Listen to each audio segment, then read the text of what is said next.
Students ఈరోజు మనం nucleus తెలుగులో కేంద్రకం అంటాం.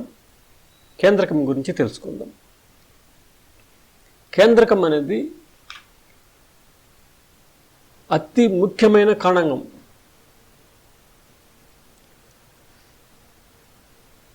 మన ఫిజిక్స్లోని కెమిస్ట్రీలో కూడా కేంద్రకం ఉంటుంది.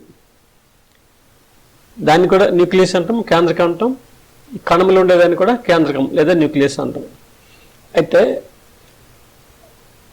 మనం సాధారణంగా ఫిజిక్స్లో కానీ కెమిస్ట్రీలో కానీ కేంద్రకం అంటే పరమాణువులు ఉండేటటువంటి కేంద్రకం అన్నమాట. ఆ పరమాణువులు ఉండే కేంద్రకంలోని ప్రోటాన్లు న్యూట్రాన్లు ఉంటాయి. కానీ బోటనీలో కానీ జియాలజీలో కానీ మనం కేంద్రకం అన్నామంటే అది కణంలో ఉండేటటువంటి కేంద్రకం. ఈ కేంద్రకంలో ప్రధానంగా డిఎన్ఏ ఉంటుంది. డిఎన్ఏ ఉండటం వల్ల కేంద్రకం కణంలో ఉన్నటువంటి అన్ని ఇతర కణాంగాలని నియంత్రిస్తుంది. ఆ కణం యొక్క స్వభావం ఏంటి, దాని యొక్క విధులు ఏంటి అనేది కేంద్రకం చేత నియంత్రించబడతాయి. అందుకనే కేంద్రకాన్ని కణ మేధస్సు అంటారు, బ్రెయిన్ ఆఫ్ ది సెల్ అంటారు అన్నమాట. ఎలాగైతే ఒక జీవి యొక్క మెదడు ఆ జీవిలో ఉండే అన్ని అవయవాలని నియంత్రిస్తుందో, కంట్రోల్ చేస్తుందో, అలాగే కేంద్రకం కణంలో ఉండేటువంటి అన్ని కణాంగాలను నియంత్రిస్తుంది. అందుకే కేంద్రకాన్ని కణ మేధస్సు అని అంటారు.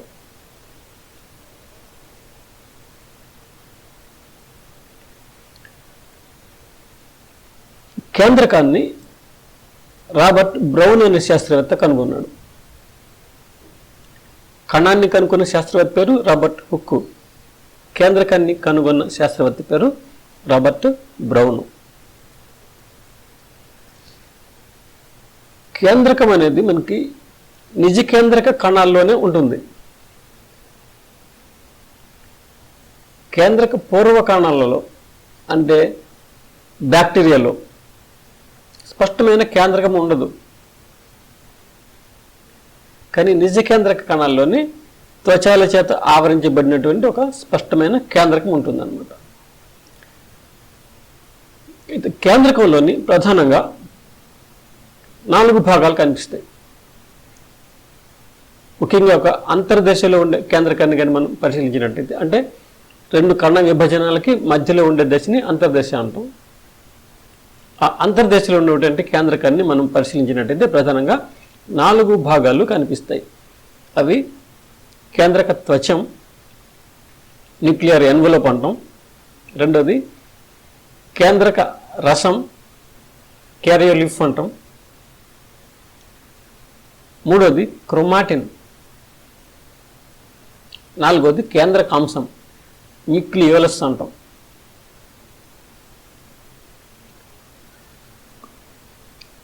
వీటి గురించి ఒక్కొక్క దాని గురించి చూద్దాం. కేంద్రక త్వచం. కేంద్రకం చుట్టూ 2 పొరలతో ఏర్పడిన త్వచం ఉంటుంది. అంటే సింగిల్ కాదు, డబుల్ అన్నమాట. అంటే 2 త్వచాలు ఉంటాయి అన్నమాట. ఈ కేంద్రకం చుట్టూ ఉన్నటువంటి త్వచాలు లిపిడ్లతోని మరియు ప్రోటీన్లతోని నిర్మితమై ఉంటాయి. సాధారణంగా కణంలోని ఏ త్వచమైనా సరే లిపిడ్లు, ప్రోటీన్లతో నిర్మితమై ఉంటుంది. కణం చుట్టూ ఉండేటువంటి కణత్వచం కానీ, లేదంటే అంతర్జీవ ద్రవ్యజాలంలో ఉండే త్వచం కానీ, గాల్జీ సంక్లిష్టంలో ఉండే త్వచం కానీ, లేదా లైసోజోముల చుట్టూ ఉండే త్వచం కానీ, లేదంటే రిక్తికల చుట్టూ ఉండే త్వచం కానీ, ఇలా అన్ని త్వచాలు కూడా లిపిడ్లు, ప్రోటీన్లతోనే నిర్మితమై ఉంటాయి. ఆ లిపిడ్లు కూడా 2 వరుసల్లో ఉంటాయి. అయితే ఈ కేంద్రకం చుట్టూ 2 త్వచాలతో ఏర్పడిన ఆచ్ఛాదన ఉంటుంది కదా. ఈ 2 త్వచాల మధ్యలో, అంటే వెలుపల త్వచానికి లోపల త్వచానికి మధ్యలో కొంత ప్రదేశం ఉంటుంది. దీనిని పరికేంద్రక ప్రదేశం అంటారు. పెరి న్యూక్లియర్ స్పేస్ అంటారు అన్నమాట. పరికేంద్రక ప్రదేశం. ఒక వెలుపలి పొర పైన రైబోజోములు అంటి పెట్టుకొని ఉంటాయి, అందువల్ల అది కొంచెం గరుకుగా ఉంటుంది. ఆ వెలుపలి ఉన్నటువంటి త్వచం అంతర్జీవ ద్రవ్యజాలంతో సంబంధాన్ని కలిగి ఉంటుంది. మరొక ముఖ్యమైన విషయం ఏమిటంటే కేంద్రక త్వచంలో అనేక రంధ్రాలు ఉంటాయి.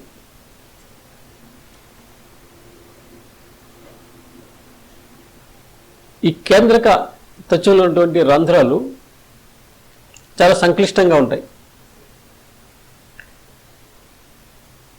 ఈ కేంద్రక రంధ్రం సుమారు 100 నానోమీటర్ల వ్యాసంలో ఉంటుంది. ఈ కేంద్రక రంధ్రంలో పరిధీయ రేణువులు మరియు కేంద్ర రేణువు అనేవి ఉంటాయి అన్నమాట.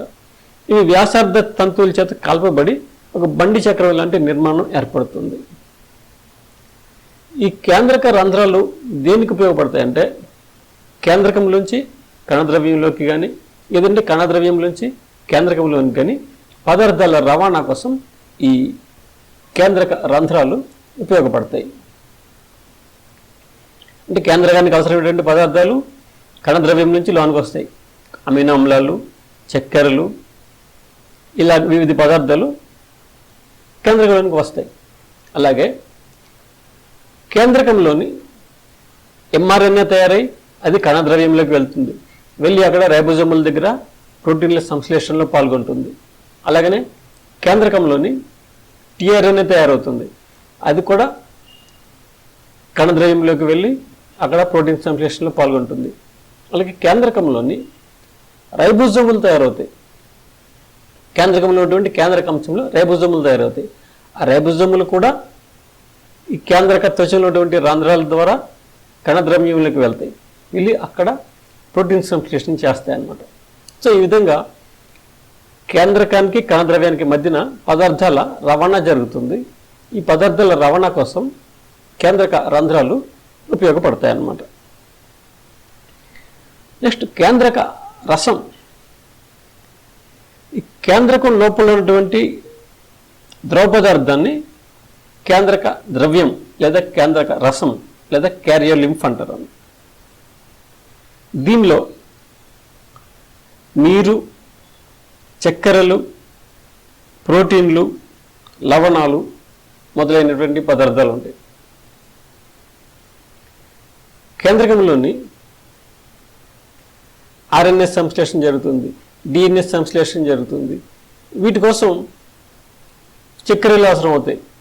రైబోజు, డియాక్సి రైబోజు ఇలాంటి చక్కెరలు, అలాగే నత్రజని క్షారాలు, అలాగే ఏటీపీ, అలాగే ప్రోటీన్లు, ఎంజైమ్లు ఇవన్నీ అవసరం అవుతాయి. సో ఇవన్నీ కూడా ఏంటంటే ఆ కేంద్రక రసంలో ఉంటాయి అన్నమాట. ఈ కేంద్రకంలో ఉన్నటువంటి మరొక ముఖ్యమైన భాగం ఏంటంటే క్రోమాటిన్. అంతర్దశలో ఉన్నటువంటి కేంద్రకాన్ని మనం పరిశీలించినట్టయితే ఆ కేంద్రకం లోపల చిక్కుపడిన దారాల లాంటి నిర్మాణం కనిపిస్తుంది. దీన్నే క్రోమాటిన్ అంటారు. అయితే కణం విభజన జరిగేటప్పుడు అంటే ప్రథమ దశలో కానీ మధ్యస్థ దశలో కానీ చలన దశలో కానీ మనం చూసినట్టయితే క్రోమోజోములు కనిపిస్తాయి. ఆ కేంద్రకం లోపల మనకి క్రోమోజోములు కనిపిస్తాయి. ప్రతి జాతిలోనూ క్రోమోజోముల సంఖ్య ఒక నిర్దిష్టంగా ఉంటుంది.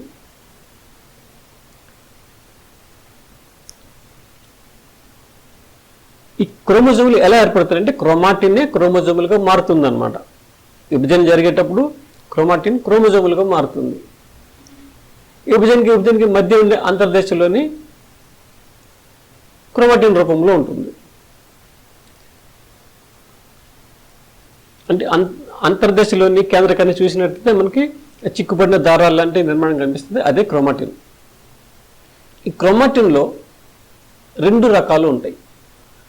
అవి ఏమిటంటే హెటెరోక్రోమాటిన్, యూక్రోమాటిన్. హెటెరోక్రోమాటిన్ అంటే ముదురు రంగులో ఉండేటువంటి క్రోమాటిన్ని హెటెరోక్రోమాటిన్ అంటారు. ఈ హెటెరోక్రోమాటిన్లో క్రియారహితమైన జన్యువులు ఉంటాయి. యూక్రోమాటిన్ అంటే ఏంటంటే లేత రంగులో ఉన్నటువంటి క్రోమాటిన్ని యూక్రోమాటిన్ అంటారు. యూక్రోమాటిన్లో క్రియాశీలమైనటువంటి జన్యువులు ఉంటాయి. ఈ హెటరోక్రోమాటిన్ ఆలస్యంగా ప్రకృతి చెందుతుంది. ఈ హెటరోక్రోమాటిన్లో జన్యువుల వినిమయం కూడా తక్కువగా జరుగుతుంది. అది యూక్రోమాటిన్ అయితే ఇది ముందుగా ప్రతికృతి చెందుతుంది. ఇందులో జన్యువుల వినిమయం కూడా ఎక్కువగా జరుగుతుంది. ప్రధానంగా ఏంటంటే హెటరోక్రోమాటిన్లోని క్రియారహితమైన జన్యువులు ఉంటాయి. యూక్రోమాటిన్లో ఉండే జన్యువులు క్రియాశీలంగా ఉంటాయన్నమాట.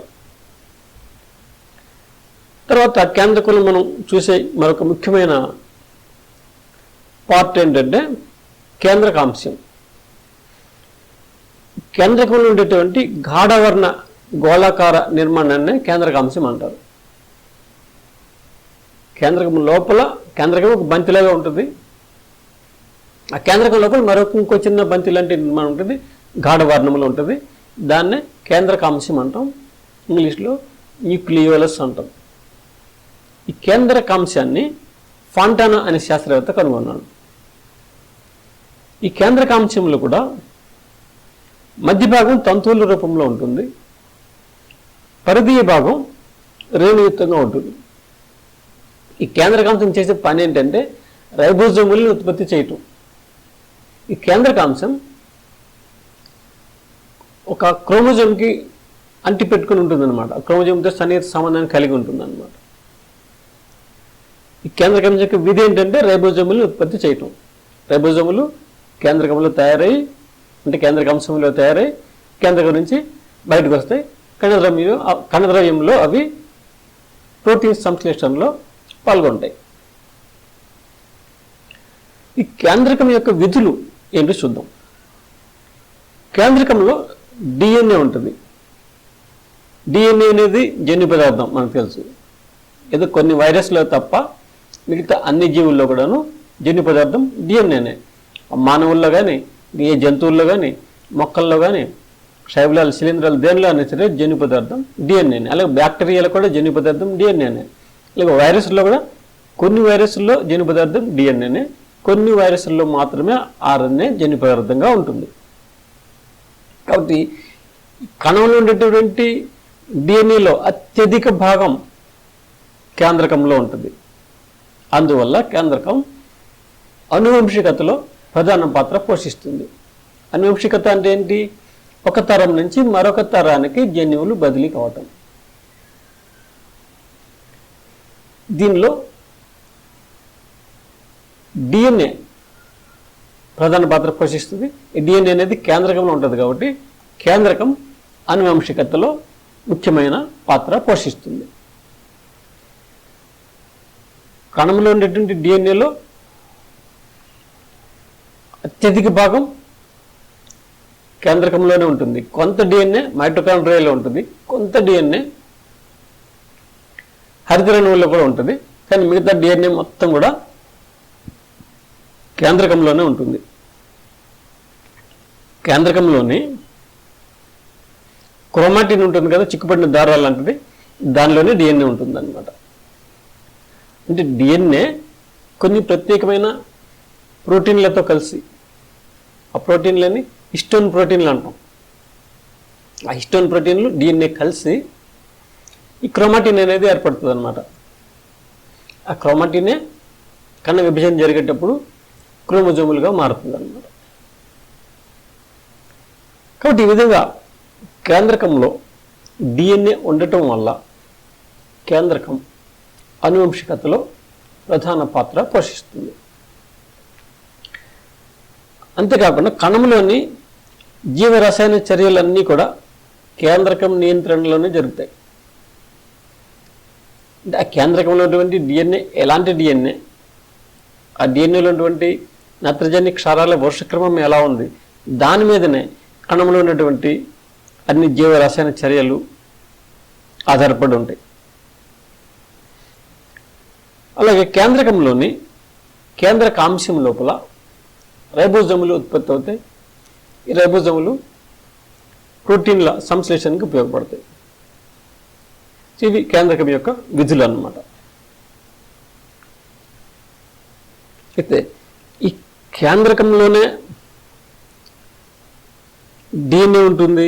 ఈ కేంద్రకం కణంలో ఉండే ఇతర కణంగాలన్నింటినీ నియంత్రిస్తుంది. కణం యొక్క అతి ముఖ్యమైన భాగం కేంద్రకమే అని హామర్లింగ్ అనే ఒక శాస్త్రవేత్త ప్రయోగపూర్వకంగా నిరూపించాడు. 1934 సంవత్సరంలో ఈ హామర్లింగ్ అనే శాస్త్రవేత్త ఒక ప్రయోగం చేసి కేంద్రకం యొక్క ప్రాముఖ్యతని తెలియజేశాడు. ఈ శాస్త్రవేత్త ఒక స్టైవలం మీద పరిశోధనలు చేశాడు. ఆ స్టైవలం పేరు ఎసిటాబ్యులేరియా. ఈ ఎసిటాబ్యులేరియా అనేది ఒక ఆకుపచ్చ శైవలం. ఇది ఒక ఏకకణజీవి. మనకు తెలుసు కొన్ని శైవలాలేమో బహుకణజీవులు. ఇంతకుముందు చూసాము వాల్వాక్స్ కానీ, ఎక్టోకార్పస్, కారా, ఇడగోనియం, ఇవన్నీ కూడా బహుకణజీవులు. కానీ కొన్ని శైవలాలు ఉంటే ఏకకణజీవులు. క్లామ్డోమోనస్ ఏకకణజీవి. అలానే ఈ ఎసిటాబ్యులేరియా కూడా ఒక ఏకకణ జీవి అన్నమాట. సాధారణంగా ఏకకణ జీవులు చాలా చిన్న పరిమాణంలో ఉంటాయి, చాలా తక్కువ సైజులో ఉంటాయి. మనకి మైక్రోస్కోప్లో చూస్తేనే కనిపిస్తాయి, మామూలు కంటే చూస్తే కనిపించవు. ఏకకణ జీవులు అమీబాలు కానీ, మలేరియా పారాజైట్ కానీ, ఇలాంటి ఏకకణ జీవులు మనకి మామూలు కంటే కనిపించవు. కానీ ఈ ఎసిటాబ్యులేరియా ఆ మొక్క దేహం మాత్రం ఒకే ఒక కణంతో నిర్మితమై ఉంటుంది. కానీ ఆ కణం చాలా పెద్ద సైజులో ఉంటుంది. దాదాపు 10 సెంటీమీటర్ల వరకు కూడా ఉంటుంది. కానీ మామూలు కంటే కనిపిస్తుంది, మనం దాని చేతితో పట్టుకోవచ్చు. కాబట్టి ఎసిటాబ్యులేరియా అనేది ఒక ఆకుపచ్చ శైవలం, ఒకే కణాన్ని కలిగి ఉంటుంది. కానీ ఆ కణం చాలా పెద్దదిగా ఉంటుంది, దాదాపు 10 సెంటీమీటర్ల సైజు ఉండే శైవలం అనమాట.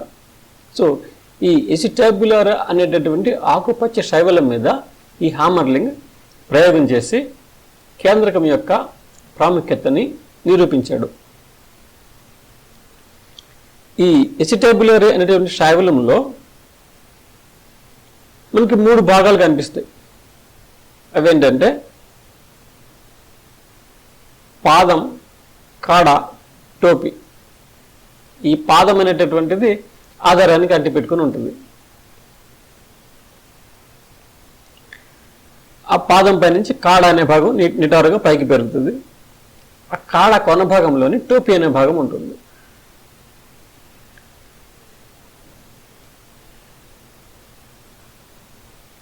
అయితే ఇది ఒకే ఒక కణం. ఆ కణం యొక్క కేంద్రకం ఎక్కడ ఉంటుందంటే పాదంలో ఉంటుంది, కాడలో ఉండదు, టోపీలో ఉండదు. పాదం అనే భాగంలోనే కేంద్రకం ఉంటుంది. ఈ టోపీ అనేది వేరు జాతుల్లో వేరువేరుగా ఉంటుంది. ఎసిటాబ్యులేరియాలో జాతులు ఉన్నాయి, వేరు జాతులు ఉన్నాయి. ఆ జాతిని బట్టి ఆ టోపీ యొక్క ఆకారం మారుతూ ఉంటుంది అన్నమాట. ఇప్పుడు ఎసిటాబ్యులేరియా మెడిటరేనియా అనే జాతి ఉంది. ఆ ఎసిటాబ్యులేరియా మెడిటరేనియాలో ఆ టోపీ అనేది చక్రాకారంగా ఉంటుంది. అలాగే ఎసిటాబ్యులేరియా క్రెన్యులేటా అనే జాతి ఉంది. ఆ జాతిలో టోపీ అంగుళ్యాకారంగా ఉంటుంది, అంటే వేళ్లలాగా ఉంటుంది.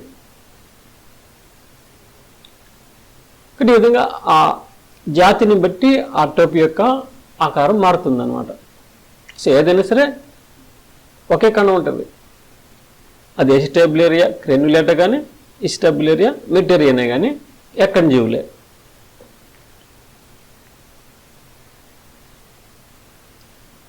రెండిట్లో కూడా ఎసిటాబ్యులేరియా క్రెన్యులేటా కానీ, అయితే ఎసిటాబ్యులేరియా మెడిటరేనియాలో కానీ ఒకే కణంతో నిర్మితమై ఉంటుంది.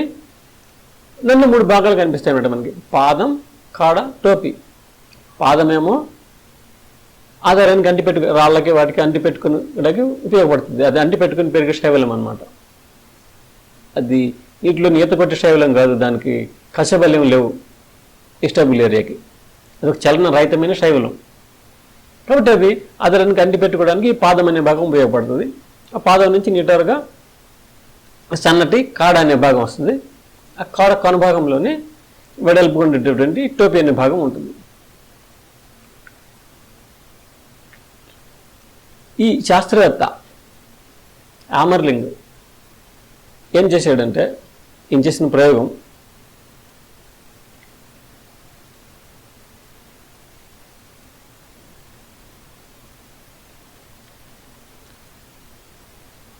ఎస్టాబ్లియరియా మెడిటరేనియా అలాగే ఎస్టాబ్లియరియా క్రెన్యులేటా ఈ రెండు శైవలాలను తీసుకొని వాటి యొక్క టోపీలు కత్తిరించేశాడు.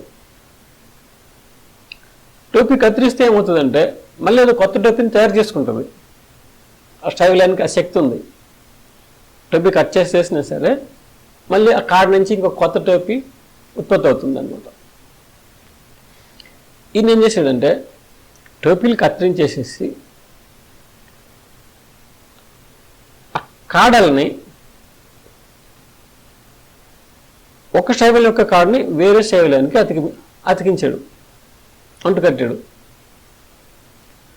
మెడిటరేనియా ఎస్టాబ్లియరియా మెడిటరేనియా తీసుకొని దానిలో ఉన్నటువంటి చక్రాకార టోపీని తొలగించేసి దాని కాడని కూడా తొలగించేసేసి క్రెన్యులేటా కాడని తీసుకొచ్చి ఈ ఎస్టాబ్లియరియా పాదానికి అతికించాడు. అలాగే ఈ ఎస్టాబ్లియరియా మెడిటరేనియా కాడని తీసుకెళ్ళి ఎస్టాబ్లియరియా క్రెన్యులేటా పాదానికి అతికించాడు. ఈ విధంగా ఏంటంటే ఒక శైవల యొక్క పాదానికి ఇంకొక శైవల యొక్క కాడని అంటుకట్టాడు అన్నమాట. ఇప్పుడు ఆ కాడ నుంచి కొత్త టోపీ ఏర్పడుతుంది.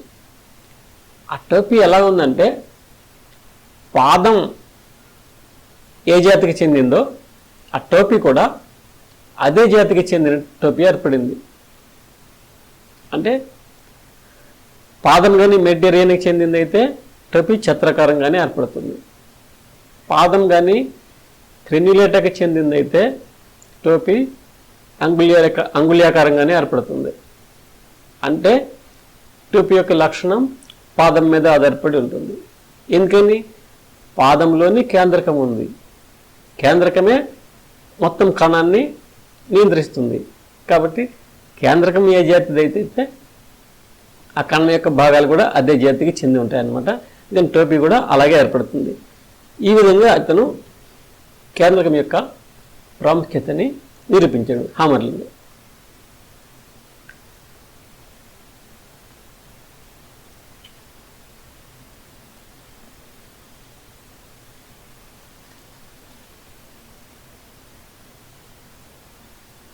సాధారణంగా ఒక కణంలో ఒకటే కేంద్రకం ఉంటుంది.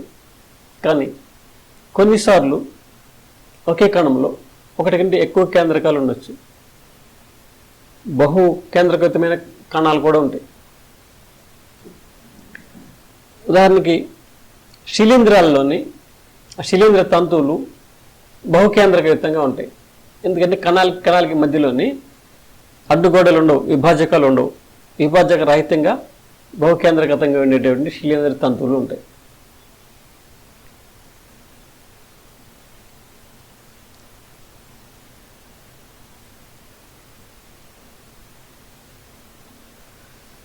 కొన్ని కణాలలో కేంద్రకాలు నశించిపోతాయి. ఉదాహరణకి మానవుల్లోని ఎర్రక్త కణాలు ఉంటాయి. ఎర్రక్త కణాల్లో కేంద్రకం ఉండదు. అందుకని వాటి జీవితకాలం తక్కువ ఉంటుంది, 120 days ఉంటుంది.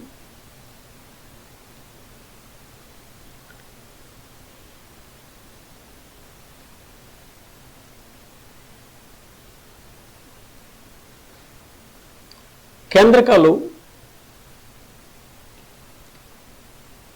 ఒక జత క్రోమోజోమ్ ఒక సెట్ క్రోమోజోములు కలిగి ఉంటే ఒక జట్టు క్రోమోజోములు కలిగి ఉంటే దాన్ని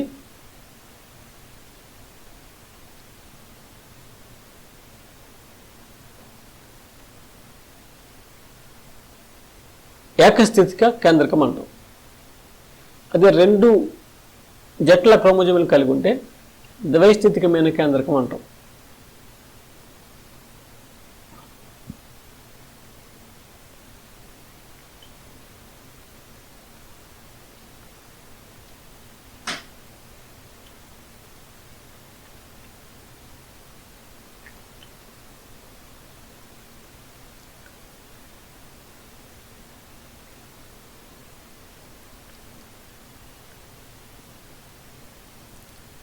కణంలో ఉండేటటువంటి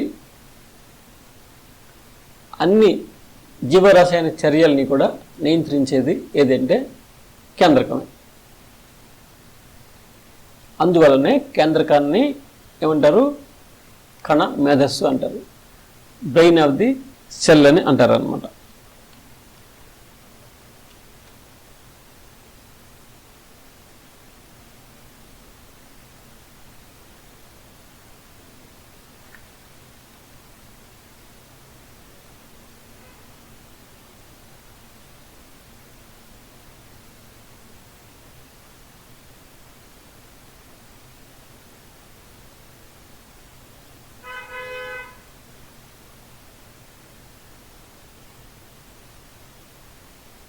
సాధారణంగా కేంద్రకం గోళాకారంగా ఉంటుంది.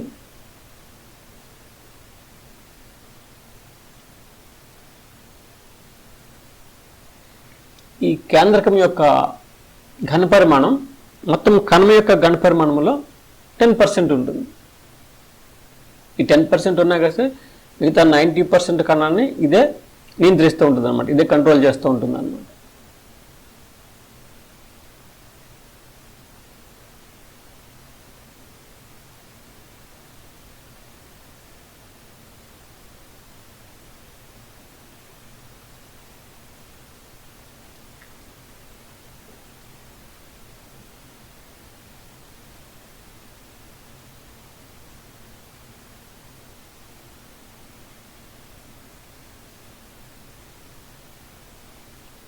ఈ కేంద్రకం యొక్క త్వచం లోపలి వైపు న్యూక్లియర్ లామిన్ అనేటువంటి ఒక ప్రోటీన్లతో నిర్మితమైనటువంటి నిర్మాణం ఉంటుందన్నమాట. ఇది ఆ కేంద్రక త్వచానికి ఆధారాన్ని ఇస్తుంది అనమాట. అంటే కేంద్రక త్వచం ముడత పడిపోకుండా గోళాకారంలోనే ఉండేలాగా ఇది సహాయపడుతుంది అన్నమాట. ఇది ప్రోటీన్లతో నిర్మితమై ఉంటుంది.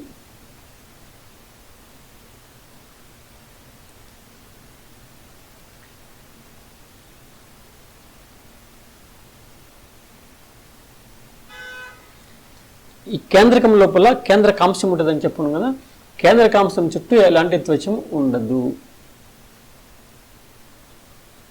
అలాగే ఈ కేంద్రకాంశాలు కూడా సంఖ్య మారుతూ ఉంటుంది. కొన్ని కేంద్రకాల్లోని 4 కేంద్రకాంశాలు కూడా ఉండొచ్చు.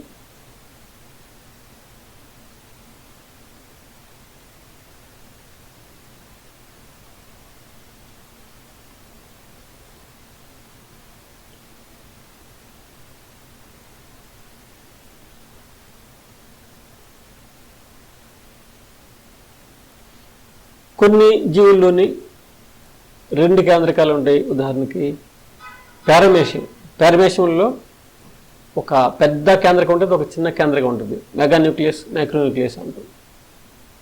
అలాగే కొన్ని కాలేయంలోని కణాల్లో కూడా 2 కేంద్రకాలు ఉంటాయి.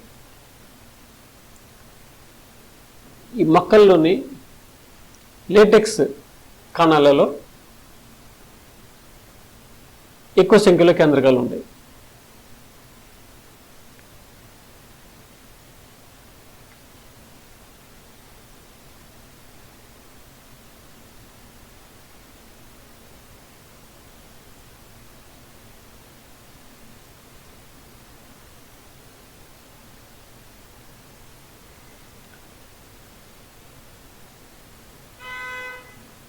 ఈ విధంగా కేంద్రకం అనేది కణంలోని అతి ముఖ్యమైన కణంగం.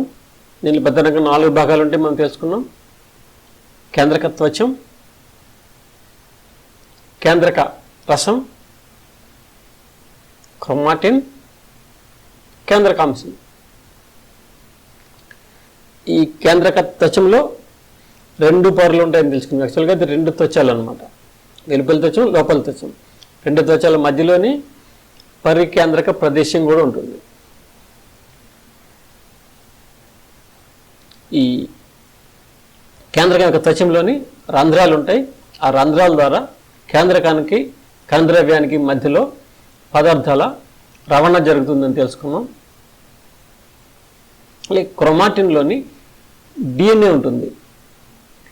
డిఎన్ఏ మరియు హిస్టోన్ ప్రోటీన్లు కలిసి క్రోమాటిన్ తయారవుతుంది అనమాట.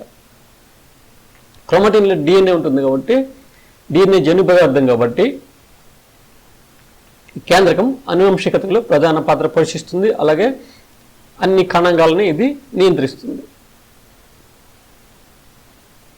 ఈ కేంద్రకంలో ఉన్నటువంటి కేంద్రకాంశం లోపల రైబోజోములు ఉత్పత్తి అవుతాయి. రైబోజోములు ఈ కేంద్రకంలో ఉన్నటువంటి కేంద్రకాంశంలో తయారై ఈ కేంద్రక రంధ్రాల ద్వారా కణద్రవ్యంలోకి వెళ్ళి అక్కడ అవి ప్రోటీన్ సంశ్లేషణలో పాల్గొంటాయి.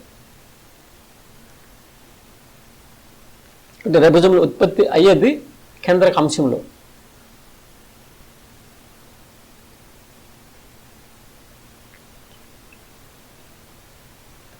ఈ విధంగా కేంద్రకం కణములో ఉన్నటువంటి అతి ముఖ్యమైనటువంటి కణం అన్నమాట.